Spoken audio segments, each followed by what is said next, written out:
My name is Matthew, 29 years old, and I work as a software developer in Boston. After years of saving, I finally bought my downtown apartment and was proud of my achievement. My relationship with my family has always been good, despite occasional tension. Nothing prepared me for coming home early one day to find someone in my apartment. That moment changed everything. My boundaries were violated by the people I trusted most, and I had to make a decision that altered our family dynamic forever. Before I dive into how my family betrayed my trust, let me know where you are watching from. Hit like and subscribe if you have ever had to stand up for yourself against family who crossed the line. I grew up in a middle-class home in suburban Massachusetts. My childhood was comfortable if not lavish. My parents Robert and Linda worked hard to provide for me and my younger sister Ashley. Dad worked in insurance while Mom taught elementary school. We lived in a modest 4-bedroom house with a small backyard where we had barbecues in summer and built snowmen in winter. As a kid, I was always the responsible one. I got good grades, participated in computer club, and saved my allowance. By contrast, Ashley was more free-spirited. She changed hobbies weekly, spent money as soon as she got it, and relied on charm to get out of trouble. My parents found her spontaneity endearing while they appreciated my reliability but took it for granted. When it came time for college, I chose the state university to study computer science. It was affordable and had a solid program. I worked part-time at the campus IT department to minimize student loans and spent weekends coding personal projects rather than partying. Those 4 years were tough but rewarding, and I graduated with decent grades and manageable debt. My first job out of college was an entry-level position at a software company. The pay was average, but I saw it as a stepping stone. I lived in a tiny studio apartment with roommates, ate ramen noodles most nights, and put every spare dollar toward paying off student loans. Meanwhile, Ashley dropped out of community college after 3 semesters, cycled through retail jobs, and moved back home with our parents. Over the next 5 years, I worked my way up to senior developer. Each promotion came with more responsibility and better pay. I started building an emergency fund, then a down payment fund. By 27, I had saved enough to buy my own place. It was a small 1-bedroom apartment in a desirable neighborhood downtown, but it was mine. The closing day when I got those keys was one of the proudest moments of my life. My relationship with my family remained steady through these years. Sunday dinners at my parents' house were a tradition. Dad would grill steaks in summer or make his famous chili in winter. Mom would ask about my work, though her eyes glazed over when I got technical. Ashley would breeze in late, sometimes with a new boyfriend, sometimes with tales of a new job prospect. As for Ashley, her pattern continued into her mid-20s. She would find an apartment, then get evicted for late rent. She would land a promising job, then quit because her boss was unfair or the hours were too demanding.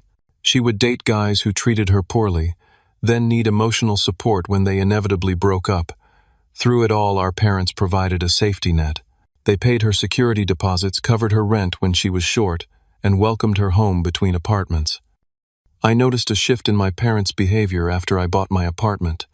What started as pride in my achievement gradually morphed into expectations.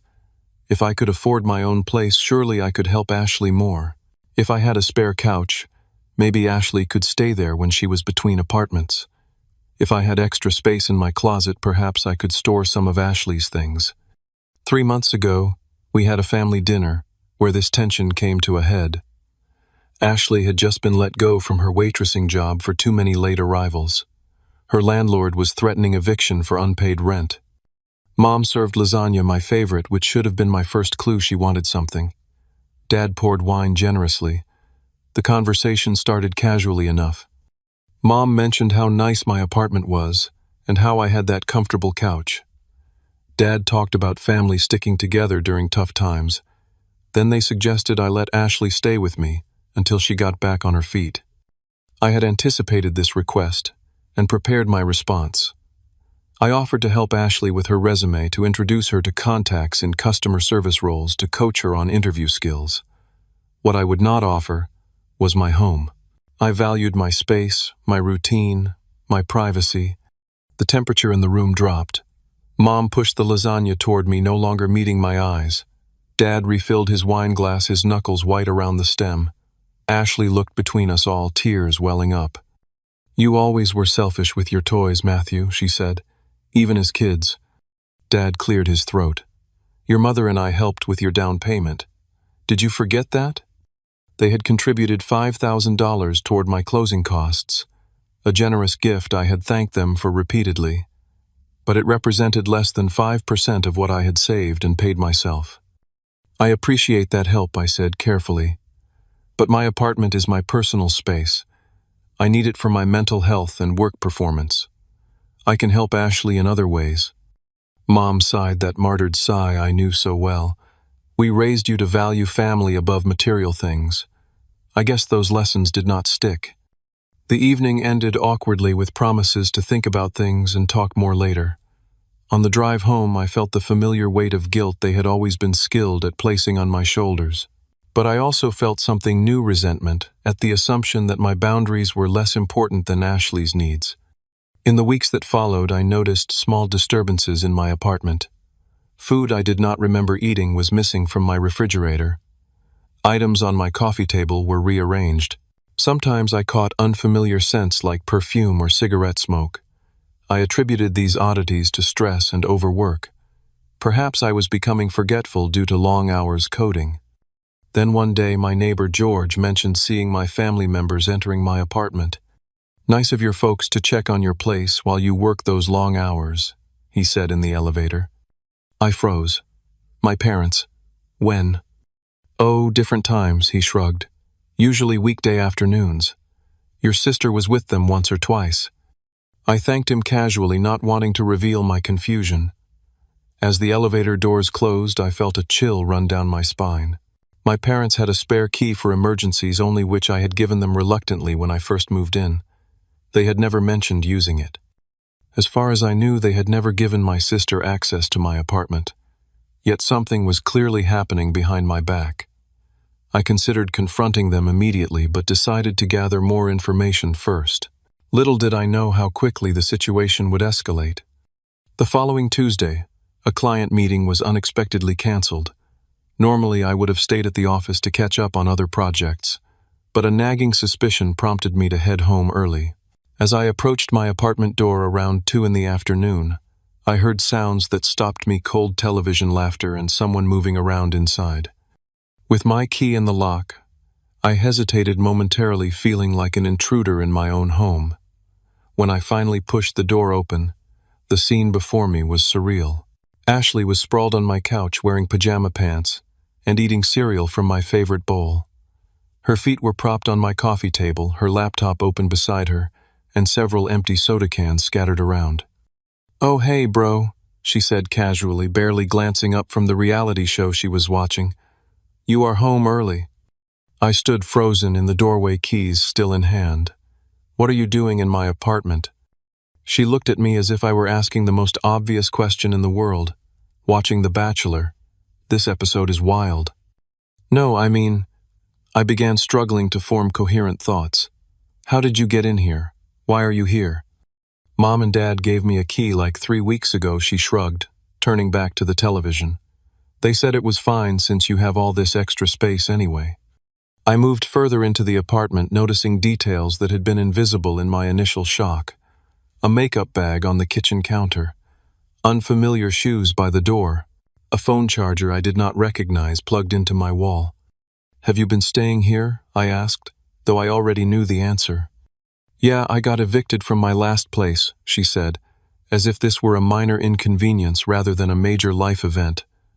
"Mom and Dad said I could crash here until I find something new. You are never home anyway." In disbelief, I walked to my bathroom. Ashley's toiletries cluttered the counter. Makeup, hair products, face creams. My towels were on the floor, damp and balled up. In my bedroom, I found the closet partially filled with her clothes. A suitcase lay open on the floor with more belongings spilling out. As I stood there trying to process this invasion, I heard my front door open. Turning, I saw my parents walking in, carrying shopping bags and a small box. They stopped short when they saw me. "Matthew," Mom exclaimed, her surprise quickly morphing into a forced smile. What a nice surprise. We did not expect you home so early. Dad set down the box, which I could now see contained more of Ashley's belongings. You should have told us you were coming home, son. We could have had lunch together. The casual way they entered my apartment, the shopping bags, the box. Everything suddenly clicked into place. How long has this been going on? I asked, my voice sounding distant to my own ears. Mom and Dad exchanged glances. Mom spoke first, her tone soothing, as if explaining to a child. Ashley needed a place to stay after her eviction. We knew you would want to help your sister. And we knew you would make a fuss if we asked directly, Dad added, after how you reacted at dinner. So we thought it best to ease into the arrangement. Ease into the arrangement, I repeated. You made copies of my keys without permission and moved my sister into my apartment behind my back. You are making it sound so dramatic, Mom sighed. It is a temporary situation, just until Ashley finds her feet. Which I am totally working on, Ashley chimed in from the couch, not bothering to turn around. I have some promising leads. I took a deep breath, trying to stay calm. This is completely unacceptable. You cannot just move someone into my home without my knowledge or consent. We are family, Dad said firmly, as if this explained and excused everything. Family helps family. Your mother and I taught you that your entire life. I remembered my neighbor's comment about seeing them enter my apartment. How long have you been coming in here? Ashley answered before they could. They gave me the key about 3 weeks ago, but they have been checking on the place for you longer than that. Checking on the place, I echoed. Mom nodded earnestly, making sure everything was okay. Watering your plants. She glanced at my lone cactus, which needed minimal care. And since you have all these streaming services you barely use, Ashley continued, it seemed silly for me to pay for my own. Same with food and stuff. You have plenty. The casual entitlement in her voice sent anger surging through me. I turned back to my parents. This is breaking and entering. It is a violation of my privacy and my trust. Dad scoffed. Breaking and entering? Do not be ridiculous. We helped with your down payment, remember? This place is partly thanks to us. That $5,000 again. The gift that apparently came with lifetime access rights. You gave me a gift, I said firmly. That does not make you co-owners of my property. Mom clicked her tongue disapprovingly.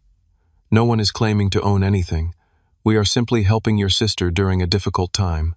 You have always been so territorial, even as a child. I ran a hand through my hair, trying to think clearly. This is my home, my private space. You all need to leave, and I need my keys back. Where is Ashley supposed to go? Mom demanded, her voice rising. Back to our house, where there is barely room since we converted her bedroom to a craft space to the street. That is not my problem to solve. I began, then immediately regretted my words, as all three of them looked at me with identical expressions of shock and disappointment. Your own sister, Dad said quietly. Not your problem. I backtracked, trying a different approach. Look, we can discuss options for Ashley. I can help her find an affordable place, maybe contribute to her first month's rent somewhere. But she cannot live here. Mom and Dad looked at each other again, having one of those silent conversations long married couples perfect. Finally, Dad spoke. We understand you are surprised, he said, in a tone that suggested he was being extremely reasonable. It will take some adjustment, but you will get used to the arrangement. Ashley is very quiet and neat. This was so patently untrue given the mess already spreading through my apartment that I almost laughed. I am not asking for an adjustment period, I insisted. I am telling you this arrangement ends today. Now, Ashley needs to pack her things and you all need to leave. Mom sat down heavily on my armchair. We already spoke to your landlord, she said. We explained that Ashley is your authorized guest. He was very understanding. You did what I felt like I was in some bizarre, alternate reality. You spoke to my landlord about my apartment without my knowledge. We did not want him to be concerned about an unauthorized tenant. Dad explained, as if this were a perfectly rational action. It is all taken care of. The three of them looked at me expectantly, waiting for me to accept their invasion as a fait accompli. In that moment, I realized that simple reason and requests would not resolve this situation. My boundaries had been not just crossed, but obliterated, and they saw nothing wrong with their actions. "I need time to think," I said, finally, knowing I needed to strategize rather than continue this circular conversation. "But for now, I am asking you all to leave." "But where will I sleep tonight?" Ashley asked, finally turning off the television to fully engage. "That is not Matthew's concern, apparently," Mom said, with wounded dignity gathering her purse. "We will figure something out. We always do." They left reluctantly, without returning any keys, and with only the shopping bags they had brought that day. Ashley's suitcase toiletries and the various items they had gradually moved in remained scattered throughout my apartment. As I locked the door behind them, I leaned against it, trying to process what had just happened. My home, my sanctuary, had been invaded with stunning entitlement, and somehow I was being cast as the villain for objecting. Little did I know this was only the beginning of a boundary battle that would eventually lead to police involvement and family fracture. But in that moment, all I felt was violated and alone in my own home. After the initial confrontation, I hoped my family would reflect on their actions and respect my clearly stated boundaries. This hope proved naive. Over the next 2 weeks, the situation escalated in ways I never imagined possible. The day after discovering Ashley in my apartment, I called a family meeting at my parents' house. I arrived with a rehearsed speech about privacy boundaries and mutual respect. Before I could deliver it, I discovered my parents had invited my grandparents to dinner as well. "Matthew has something important to discuss," Mom announced as we sat down to pot roast. Grandma beamed at me. "Are you finally dating someone serious, dear?" "No," I began, wrong-footed already. "This is about Ashley staying at my apartment." Grandpa nodded approvingly. "So generous of you to help your sister. Family first always." "Except I did not agree to it," I explained. "They moved her in without telling me." What followed was 2 hours of circular conversation about family obligations. My grandparents reminisced about how their 7 siblings shared 3 bedrooms during the Depression. My parents reiterated how they had supported me through college. Ashley tearfully described her desperate housing situation. By the end, I was exhausted and no closer to resolution. As I left, Grandpa clasped my shoulder. "Be a good brother, Matthew. Remember family values." I drove home only to find Ashley had returned to my apartment while I was at the family meeting. She was using my computer, claiming her laptop battery was dead. The next day, I discovered she had used my expensive face wash and cologne. When I confronted her, she rolled her eyes. "We are siblings. We shared a bathroom growing up. What is the big deal?" The following evening, I came home to find Ashley hosting 3 friends for a movie night. They were drinking my craft beer and had ordered pizza on my account. When I objected, one friend looked confused. "Ashley said you were cool with her staying here, that you guys were close." The violations continued. I found my personal journal had been moved from its drawer. My financial documents were disorganized. A collector's edition action figure I kept in its original packaging was broken, with Ashley claiming it was an accident. The final straw came when I discovered half of my whiskey collection had been consumed. These were special bottles I had collected over years, some gifts from clients, others rare finds from distillery tours. I confronted Ashley, who shrugged it off. "I replaced it with cheaper stuff. You cannot even tell the difference." I began researching tenant rights and unauthorized occupancy. I learned that in Massachusetts, even squatters gain certain rights after 30 days of residence. This alarmed me enough to contact my landlord directly. Mr. Stevens was sympathetic, but cautious. "Your parents seemed very concerned about you," he explained. "They said your sister needed temporary emergency housing due to domestic issues. I assumed you had authorized it." "I absolutely did not," I clarified. "And there were no domestic issues. She was evicted for not paying rent." He frowned. "That puts me in an awkward position. Your lease clearly states no unauthorized tenants. This could potentially be grounds for your eviction." This new threat to my housing stability pushed me to call another family meeting. This time I held it at a neutral coffee shop and came armed with printouts of my lease agreement, tenant laws, and a list of affordable housing options for Ashley. My parents arrived late, and immediately went on offense. "We have discussed this as a family," Dad announced before I could speak. "If you force Ashley out, we will have no choice but to tell the entire extended family how you abandoned your sister in her time of need." Mom nodded grimly. "Thanksgiving, Christmas, family reunions. Everyone will know." Ashley dabbed at her eyes with a napkin. "I have nowhere else to go." I pushed the list of housing options toward her. "You have at least 5 viable alternatives here. I am willing to help with application fees and security deposits." She glanced at the list and pushed it back. "None of these are in good neighborhoods, and they are all studios or roommate situations. I need my own space." The irony of this statement, given how she had invaded my space, was apparently lost on her. Dad leaned forward. "Son, I do not think you understand. We never saw that apartment as truly yours. We contributed to it, we have a stake in it. A $5,000 stake, in a place that cost 20 times that I pointed out." Mom touched my hand. "Family resources should be shared. When your father and I pass someday, the house will be split between you and Ashley. This is no different." This comparison made no sense, but before I could argue further, Ashley dropped another bombshell. "Plus, Tyler stays over sometimes. He cannot stay at his parents' place because they are super strict." Tyler, her boyfriend of 3 months who I had met exactly once. A 26-year-old part-time DJ with a neck tattoo and a perpetual vape pen. "Tyler has been in my apartment." I clarified, my voice rising. "Just sometimes," Ashley said defensively. "He is super respectful of your stuff." I later discovered this was a lie.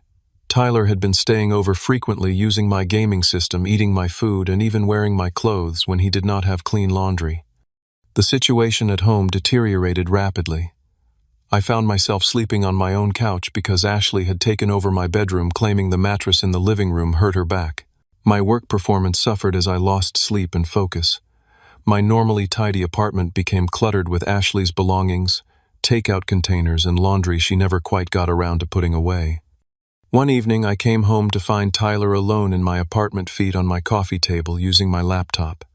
"Where is Ashley?" I demanded. "Work shift," he mumbled, not looking up from whatever he was doing.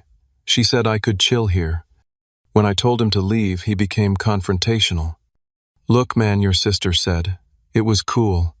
You need to learn to share your toys, rich boy." Rich boy. As if my modest apartment, purchased through years of saving and sacrifice, made me Scrooge McDuck swimming in gold coins. "Get out," I said firmly. He stood, puffing up his chest. "Or what you gonna call mommy and daddy?" I stepped aside from the door. "Leave now, or I call the police." He laughed, gathering his belongings with deliberate slowness. "Yeah, right. Ashley told me how your parents have your back on this. You would not dare." After he finally left, I did a sweep of the apartment and discovered several disturbing things. My credit card statement showed purchases I had not made. My passport and birth certificate had clearly been handled in my desk drawer. Most alarmingly, I found a partially completed application for an apartment transfer in my name, requesting a 2-bedroom unit in the same building at my expense. The next day, I received an email from my supervisor expressing concerns about my recent performance and focus. 3 coding errors had made it to production in the past week, something that had never happened before. That night, I could not sleep. The apartment I had worked so hard for no longer felt like mine. Every surface held evidence of invasion. Every item felt contaminated by unauthorized use. The psychological toll was becoming unbearable. I scheduled an emergency session with my therapist, Dr. Rivera, who helped me see the situation clearly. "What you are describing is not just boundary violation, Matthew," she said. "It is a form of emotional abuse. They are gaslighting you into believing your completely reasonable boundaries are selfish and wrong." "But they are my family," I protested weakly. "Family should respect you, not exploit you," she countered. "What would you advise a friend in your situation?" The answer was clear. Document everything, secure the space, and if necessary, involve authorities. The thought made me sick to my stomach, but I was running out of options. I sent a final warning text to my parents. "And Ashley, I have not given permission for anyone to enter or live in my apartment. Any further entry without my explicit invitation will be considered trespassing. Please return all keys immediately. Their responses were illuminating. Mom sent a laughing emoji followed by, "Stop being so dramatic." Dad wrote, "Family does not trespass on family." Ashley did not respond at all but posted Instagram stories from my apartment captioned, "New place vibes" with the location tagged. 2 days later, I came home to find Ashley, Tyler, and 2 of their friends smoking inside my apartment. The smoke detector had been disabled. Beer cans littered my kitchen. Someone had spilled red wine on my area rug. And Tyler was wearing my favorite sweater. As I stood in the doorway, taking in the scene, I knew I had reached my breaking point. The time for family meetings and reasonable discussions was over. I needed to take decisive action to reclaim my home and my sanity. After finding Tyler and friends smoking in my apartment, I spent the night at my friend Jacob's place. Jacob worked as a paralegal at a law firm specializing in tenant rights, and his advice proved invaluable. "What your family is doing is unequivocally illegal," he told me as we sat in his kitchen. "Breaking and entering, trespassing, possible identity theft with that apartment transfer application. These are serious offenses." "But they are my family," I said, for what felt like the 100th time. "I do not want to ruin their lives." Jacob fixed me with a steady look. "They do not seem concerned about ruining yours." He helped me understand my legal options. I could file for a restraining order. I could pursue civil action for damages. Or I could file a police report for unauthorized entry and pursue criminal charges. None of these options felt good. All would permanently alter my family relationships. But continuing as things were was destroying my mental health, threatening my job, and could potentially lead to my own eviction. The next day, I took the first step by changing my locks. I hired a locksmith who assured me the new keys could not be duplicated without my written authorization. I felt a small sense of security as the new deadbolt clicked into place. That security lasted exactly 26 hours.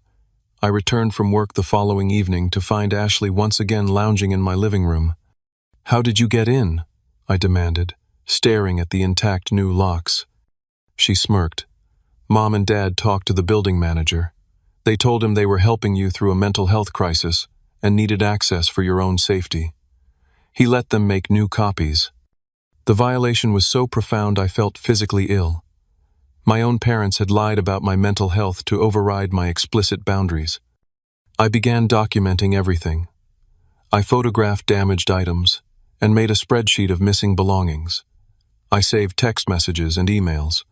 I recorded conversations when legally permitted. I created a timeline of unauthorized entries. I also consulted with a lawyer recommended by Jacob. She confirmed that I had strong grounds for legal action, but cautioned that family court battles can be emotionally devastating. She suggested one final, formally documented attempt to resolve the situation before pursuing legal remedies. Following her advice, I sent a certified letter to my parents and Ashley, explicitly revoking any permission to enter my apartment, demanding the return of all keys and itemizing damages to date. I concluded with a clear statement that further violations would result in police involvement. Their response came 3 days later. Ashley posted photos of herself having a girls' night in my apartment. My mother called to tell me I was being ridiculous and needed to grow up. My father emailed that as a partially financial contributor to my home, he retained rights to determine its use. During this time, my anxiety reached new heights. I installed a small legal security camera in my living room that sent alerts to my phone when it detected motion. I moved valuable and sentimental items to a storage unit. I began staying late at work to avoid going home to what no longer felt like my sanctuary. Then came the incident that forced my final decision. I received a motion alert while in a work meeting and checked the feed on my phone. Tyler was in my apartment alone, going through my desk drawers. As I watched, he found my emergency cash envelope and pocketed several $100s. I left work immediately and confronted him at my apartment. The resulting argument became heated. He denied taking anything despite the video evidence on my phone. When I threatened to call police, he stepped close to me, his face inches from mine. "Your prissy sister has been telling everyone what a selfish jerk you are," he sneered. "How you live in this nice place while she struggles. Nobody would blame me for taking a little rich boy tax." Then he shoved me. Not hard enough to knock me down, but enough to make his threat clear. Enough to make me fear what might happen if I continued to sleep in an apartment where he had access. That evening I called the non-emergency police line. I explained the situation calmly, providing dates, times, and evidence of unauthorized entry. The officer was sympathetic and helped me understand my options. "Sir, what you are describing is breaking and entering, trespassing, theft, and potentially other crimes," he explained. "We can document this, but to take action, you would need to be willing to press charges against your family. Are you prepared to do that?" Was I? The question haunted me through a sleepless night on Jacob's couch. I thought about the years of maintaining peace in my family by giving in. I thought about the thousands of dollars in damages and stolen items. I thought about Tyler's threatening behavior and my parents' blatant disregard for my clearly stated boundaries. By morning, I had made my decision. I would reclaim my home, my boundaries, and my self-respect, even if it meant taking legal action against my own family. I spoke with my landlord, explaining the full situation with documentation. Far from threatening my tenancy, he was horrified by what had happened and agreed to enforce strict security protocols going forward. The building manager who had been duped by my parents was formally reprimanded. I spoke with my supervisor at work, giving a brief professional explanation of the personal crisis affecting my performance. She was surprisingly understanding and arranged for me to take 3 personal days to address the situation. I spoke with Dr. Rivera again, who validated my decision to take legal action. "This is not about punishing them," she reminded me. "It is about protecting yourself and establishing consequences for truly unacceptable behavior." My plan was simple but difficult. I would document one final, incontrovertible instance of unauthorized entry. I would have police ready to respond, and I would press charges if necessary to ensure the behavior stopped permanently. I told my family I was leaving town for a business trip, then stayed with Jacob while monitoring my security camera. Within hours of my supposed departure, the camera alerted me to movement. My parents and Ashley were in my apartment this time with a small moving truck. They were bringing in more furniture, including a bed frame that would clearly not fit in my one-bedroom apartment without removing my existing furniture. I watched in real time as they rearranged my living room, pushing my couch against the wall to make room for Ashley's desk. I watched as Tyler arrived with his DJ equipment. I watched as Ashley opened a bottle of my wine to celebrate their new setup. It was time. With a shaking hand, I called the police. The police suggested I meet them near my building rather than confronting my family alone. As I waited on a bench across the street watching 2 officers approach, I felt simultaneously sick with dread and relieved that action was finally being taken. The officers, Peterson and Ramirez, reviewed the evidence on my phone, the security footage, the text messages explicitly revoking permission, the documented damages. "And you are certain you want to pursue this?" Officer Peterson asked. "These are criminal charges against family members." "I am certain," I said, my voice steadier than I expected. "They have left me no choice." We approached my apartment together. Officer Ramirez suggested I unlock the door myself and enter first, followed immediately by them. This would establish my legal residency and their status as uninvited intruders. My hand trembled slightly as I turned the key. When I pushed the door open, the scene inside froze me in place. Ashley and Tyler were cuddled on my couch. My parents were arranging framed photos on my mantel. They had ordered pizza, opened my wine, and turned my thermostat up to 76 degrees. Music played from speakers that had not been there that morning. For a moment, no one moved. Then Ashley spotted the uniformed officers behind me. "What the hell, Matthew?" she exclaimed. My parents stood in unison, confusion giving way to indignation. "What is this about?" Dad demanded, stepping forward as if to shield Ashley. Officer Peterson spoke calmly. "Sir, we have received a complaint about unauthorized entry and occupancy of this residence." Mom laughed nervously. "There must be some mistake. This is our son's apartment. We are just helping him and his sister." Ramirez turned to me. "Mr. Harris, do these individuals have permission to be in your home?" No, I stated clearly. They do not. I have repeatedly asked them to leave and return my keys. I have explicitly revoked any permission to enter in writing. My mother gasped. Matthew James Harris, what are you doing? Officer Peterson continued professionally. May I see identification from everyone, please? As my family fumbled for IDs, Tyler stood up, his posture confrontational. This is ridiculous. We were invited. That is not my understanding, Ramirez replied evenly. Mr. Harris has provided evidence that he explicitly prohibited your presence here. Ashley began to cry, looking between me and the officers. He is my brother. This is what families do. They help each other. Mom rushed to her side, putting an arm around her shoulders while glaring at me. I cannot believe you would do this to your own sister. To us, after all we have done for you. Dad approached me directly, lowering his voice.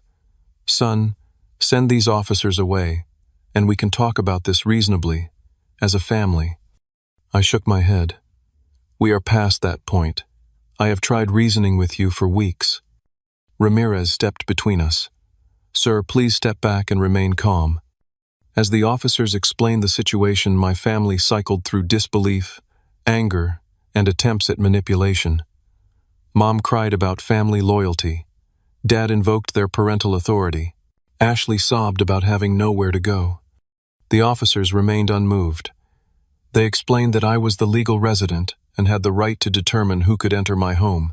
They outlined the potential charges: criminal trespass, breaking, and entering theft for the missing items. This is insane, Dad sputtered.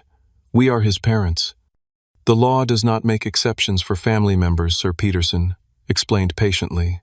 Adults have the right to control access to their private residences regardless of relationship. When they requested my family turn over any keys to my apartment, Tyler suddenly bolted for the door. Ramirez blocked his exit. Sir, please remain where you are. Tyler shoved the officer, a critical error that instantly escalated the situation. Within seconds, he was restrained, and being informed he was under arrest for assaulting an officer. This triggered chaos. Ashley screamed. My mother wailed. My father demanded to call his lawyer, and I stood frozen watching my family implode in my living room. When the officers asked if I wanted to press charges for the unauthorized entry, all eyes turned to me. The weight of the decision pressed down on my shoulders. I thought about the weeks of invasion, the theft, the gaslighting, the complete disregard for my clearly stated boundaries. Yes, I said quietly. Yes, I want to press charges. What followed was surreal. My parents and Ashley were formally arrested for criminal trespass. Tyler received additional charges for assaulting an officer and possessing marijuana. They were handcuffed and escorted from the building. As they were led to patrol cars, neighbors watched from doorways and windows. My mother sobbed loudly about her perfect son betraying his family. My father maintained stony silence. Ashley alternated between crying and cursing at me. Tyler threatened vague retribution once he was released. I provided detailed statements and evidence to the officers. I showed them the damaged items, the security footage, the texts and emails, documenting my repeated requests for them to leave and return my keys. I signed formal complaints and was given information about the legal process that would follow. After they left, I stood alone in my apartment. The silence was deafening after the chaos. I looked around at the space that no longer felt like mine. Pizza boxes and wine glasses on my coffee table. Ashley's clothing draped over furniture. A framed family photo my mother had placed on the mantel as if to remind me of what I was destroying. I sat on the edge of my couch and put my head in my hands. Relief mingled with grief. I had reclaimed my space, but potentially lost my family. The necessary choice still felt like failure. That evening I changed the locks again. I cleaned obsessively, removing every trace of their presence. I rearranged furniture, washed every dish, laundered every textile. Physical control was the only thing I could manage as my emotional world collapsed. My phone exploded with messages from extended family. How could you? What kind of monster are you? They were only trying to help. I silenced notifications and focused on securing my home. The next day, I met with a therapist who specialized in family trauma. She helped me understand that what I had experienced was a severe violation of boundaries that required decisive action. She assured me that protecting myself was not selfish or wrong. In the days that followed, I learned that my parents and Ashley had been released on their own recognizance. Tyler, with a previous record, remained in custody longer. Preliminary court dates were set. My lawyer advised me on restraining orders and civil suits for damages. The immediate crisis had passed, but the aftermath was just beginning. I had enforced my boundaries in the most definitive way possible. Now I had to live with the consequences of that necessary but painful decision. The legal proceedings began 2 weeks after the arrests. My parents and Ashley were charged with criminal trespass, a misdemeanor in Massachusetts. Tyler faced more serious charges due to his confrontation with the officer and prior record. I attended the arraignment with my lawyer sitting at the back of the courtroom. My family did not acknowledge me. Mom wore church clothes, as if dressing respectably might influence the judge. Dad looked older than I remembered, his shoulders hunched. Ashley kept her eyes down, none of her usual bravado present. They pleaded not guilty, were released on continued personal recognizance, and received strict orders not to contact me or come within 100 feet of my residence. The judge set a pre-trial conference date for 30 days later. As they left, the courtroom extended family members who had come for support glared in my direction. Aunt Susan, my mother's sister, made a point of walking past me. "I hope you are satisfied," she hissed. "Your mother has not slept in days." I said nothing, letting her pass. My lawyer patted my shoulder sympathetically. The family fallout was immediate and intense. My phone filled with voicemails and texts from relatives taking sides. Most supported my parents, operating on limited information and family loyalty. Uncle Rick called me selfish and entitled. Cousin Emma suggested I needed psychological help. Grandma expressed deep disappointment in the most guilt-inducing terms possible. A few reached out more neutrally.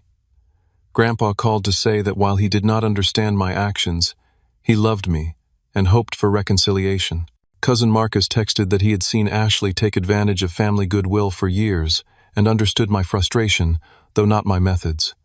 The most surprising support came from my mother's younger brother, Uncle James.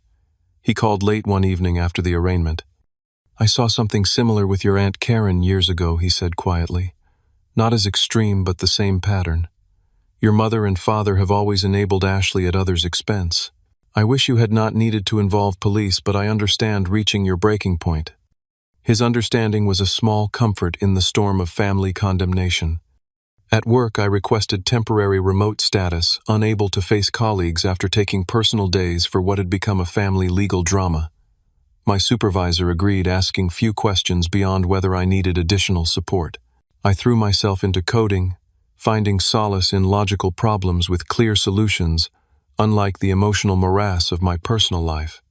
Physical symptoms manifested as the stress continued. Insomnia left me exhausted. My appetite vanished. Tension headaches became constant companions. I startled at every sound in my apartment, half expecting to find intruders despite the new locks and security system. Dr. Rivera, my therapist, diagnosed acute anxiety triggered by the invasion of my safe space. She prescribed coping techniques and suggested short-term medication, which I reluctantly accepted. She also helped me see the situation with clarity. "Your family violated your boundaries so completely that you had no choice but to establish consequences," she explained. "Their reaction now is about losing control over you, not about love." This perspective helped, but did not ease the loneliness. Friends tried to understand, but most had functional family relationships that made my situation seem bizarrely extreme. Jacob remained my strongest support, offering both legal insights and emotional solidarity. About 3 weeks after the arrests, flying monkeys appeared. Family members I rarely spoke with suddenly called with casual pretexts, inevitably steering conversation toward reconciliation. Aunt Patricia suggested I drop the charges as a birthday gift to my mother. Cousin David invited me to dinner, then ambushed me with my parents waiting at the restaurant. I left immediately. The most direct attempt came from my father's best friend Tom, who appeared at my office building one afternoon. "Your father is devastated," he told me in the lobby. "This legal business is killing him. He only wanted to help your sister. Surely there is a better way to resolve this." I explained that I had tried every other approach before involving authorities. Tom listened, then shook his head sadly. "Family is all we have in the end, Matthew. When you are older, you will regret this hardline stance." His words echoed in my mind, later planting seeds of doubt. Was I overreacting? Was family peace worth sacrificing my boundaries and self-respect, Doctor? Rivera helped me recognize these thoughts as the result of lifelong conditioning to prioritize family harmony over my own well-being. The professional impact became clear when my annual review occurred during this period. My supervisor noted my recent performance issues while acknowledging the personal circumstances. My usual exemplary ratings dipped to satisfactory. The promotion I had been working toward was delayed by at least 6 months.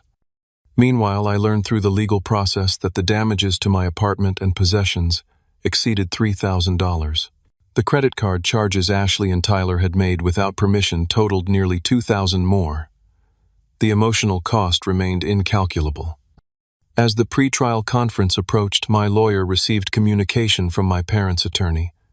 They wanted to discuss a plea agreement that would minimize legal consequences. My participation and perspective would be considered by the district attorney. I agreed to a meeting, curious about their position after weeks of silence. We gathered in a conference room at my lawyer's office, me and my attorney on one side, my parents Ashley and their lawyer on the other. The physical distance of the table between us felt symbolic of the new reality. Their attorney spoke first, outlining a proposed resolution. My family would plead to lesser charges, make restitution for damages, complete community service, and most importantly agree to a no-contact order regarding my residence. In exchange, I would support a disposition that avoided permanent criminal records. My parents sat stiffly, pride visibly battling with pragmatism. Ashley stared at her hands. When given the opportunity to speak, my father cleared his throat. "We made a mistake," he said carefully. "We should have respected your space. But our intentions were to help family, not harm you." It was as close to an apology as I expected, clearly crafted with legal coaching rather than genuine remorse. My mother remained silent, lips pressed into a thin line of disapproval despite the circumstances. I considered their offer. My goal had never been punishment but protection. If this agreement secured my boundaries going forward, perhaps it was sufficient. "I need time to think about it," I told my lawyer. As we left the meeting, Ashley caught up to me in the hallway. Her usual makeup was absent, making her look younger and more vulnerable. "Tyler and I broke up," she said abruptly. "After what happened, he wanted me to blame you for everything, but I know I messed up too." It was the closest thing to accountability I had heard from any family member. I nodded acknowledgement, but maintained my distance. "I am staying with Grandma and Grandpa," she continued.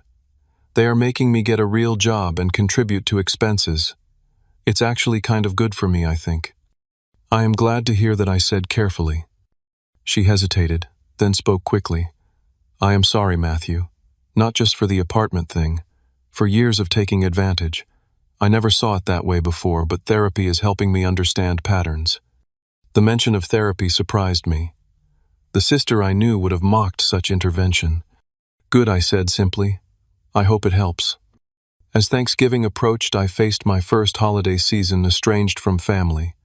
Traditional gatherings at my parents' house were clearly impossible given the legal situation and no contact orders. Friends offered to include me in their celebrations, but the thought of witnessing normal family interactions felt more painful than being alone. I decided to volunteer at a community dinner, finding unexpected comfort in helping others while avoiding my own empty apartment. As I served mashed potatoes to strangers, I reflected on the bizarre turn my life had taken in just a few months. The week after Thanksgiving, an anonymous gift basket arrived at my apartment. The card simply read, "Family who understands." Inside were homemade cookies, I recognized as my grandfather's recipe, a book on boundary setting, and a small framed photo of me as a child with my grandparents. I suspected Uncle James, but never confirmed the sender. In early December, I received an email from my mother. Unlike her previous communications, this one was reflective rather than accusatory. "Matthew," she wrote, "the counseling required by the court has helped me see things differently. I have always prided myself on being a good mother, but I realize now that I enabled Ashley's dependence while disrespecting your independence. I am truly sorry for violating your home and trust. I hope someday you can forgive me, but I understand that will take time and consistent changed behavior on my part." The email was shocking in its self-awareness. My mother had never admitted fault so directly in my lifetime. I read it multiple times, searching for manipulative undertones but finding what appeared to be genuine remorse. My father, however, maintained his position that family loyalty should transcend boundaries. His emails continued to justify their actions as well-intentioned, while acknowledging they had gone too far with execution. The mixed message left me uncertain about potential reconciliation. As the year ended and court proceedings continued, I found myself in a strange limbo. The acute crisis had passed. My apartment was secure. The legal system was addressing the violations, but the emotional aftermath remained complex and unresolved. I had stood firm in my boundaries at tremendous cost. I had lost the easy comfort of family belonging, however dysfunctional it had been.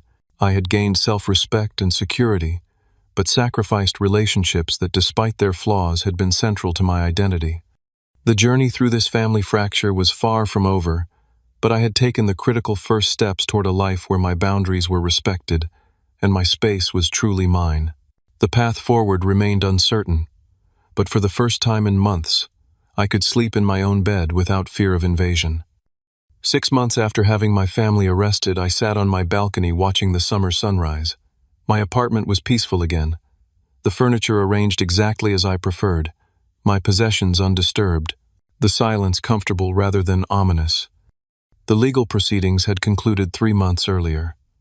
My parents and Ashley received 1-year probation and 40 hours of community service each. Tyler, with his additional charges and prior record, served 30 days in county jail. The court mandated counseling for my family members, focusing on boundary respect and healthy relationships.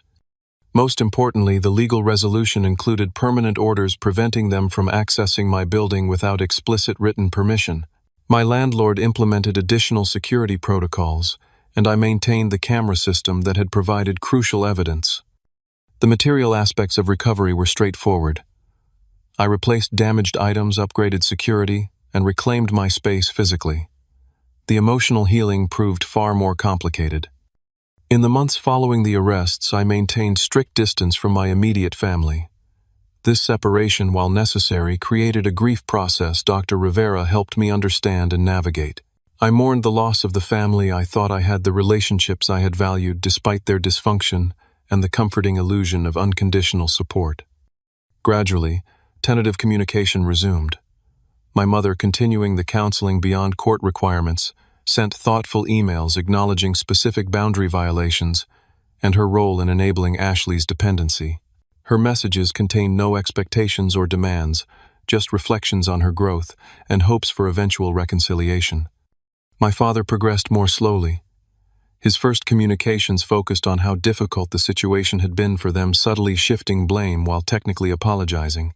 Over time, with continued counseling, his messages became more genuinely accountable. In our most recent exchange, he finally acknowledged that their actions had been not just misjudged but fundamentally wrong. "We should never have entered your home without permission, regardless of our intentions," he wrote. "Your boundaries deserve respect, not because of laws or consequences, but because you are an adult worthy of basic dignity. I failed to see that, and I am truly sorry." Ashley experienced perhaps the most dramatic transformation. The court ordeal served as a wake-up call about the consequences of her lifelong pattern of dependency and entitlement. She moved permanently into a modest apartment, with a roommate, maintained steady employment for the first time in her adult life, and continued therapy voluntarily. 3 months ago, we met for coffee in a neutral public location. The sister across the table was almost unrecognizable in her demeanor. She took full responsibility for her actions, detailed the steps she was taking toward independence, and asked thoughtful questions about my boundaries for any future relationship. "I am not asking for things to go back to how they were," she said carefully. "That relationship was unhealthy. I want to build something new based on mutual respect." My relationship with extended family evolved as well. Some relatives maintained their condemnation, unable to see beyond the shocking act of involving police in a family matter. Others, witnessing the positive changes in my parents and sister, gradually resumed contact with new understanding of the situation. Grandpa called on my birthday, his voice warm with reconciliation. "You stood your ground when it would have been easier to give in. I respect that, even if I did not understand it at first." Throughout this journey, I learned critical lessons that transformed my approach to all relationships. Documentation proved essential. Without clear evidence of the violations and my explicit revocation of permission, the legal remedies might have been unavailable. This principle extended beyond family issues to work boundaries, friendships, and romantic relationships. Boundaries require enforcement. Simply stating limits was insufficient when dealing with people accustomed to overriding them.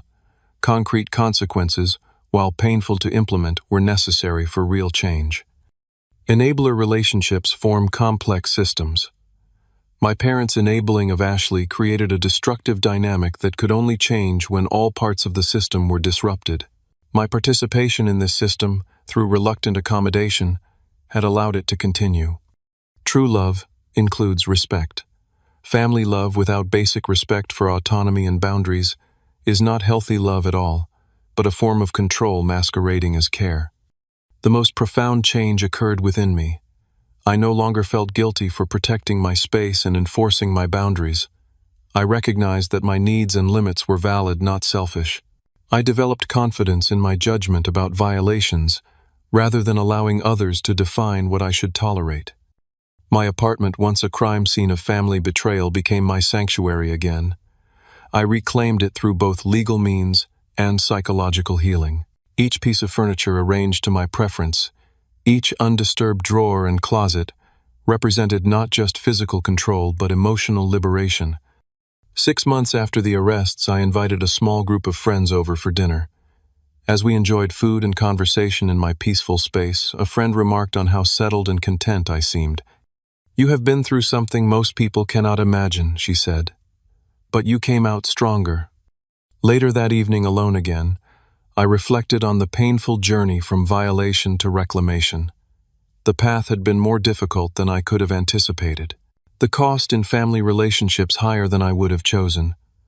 But the result was a life where I could breathe freely in my own space, confident that my boundaries would be respected. If you have ever faced the impossible choice between family peace and personal boundaries, I hope my story helps you feel less alone. Standing firm when those closest to you violate your trust is excruciating but sometimes necessary. True reconciliation can only happen when all parties acknowledge reality and commit to change. Have you ever had to take drastic measures to protect your boundaries? Share your experience in the comments below. If this story resonated with you, please like and subscribe for more real-life lessons about family dynamics and personal growth. And if you know someone struggling with similar boundary violations, share this video to let them know they are not alone in these difficult decisions. Thank you for listening to my journey. And remember, loving yourself enough to enforce boundaries is not selfish, it is essential.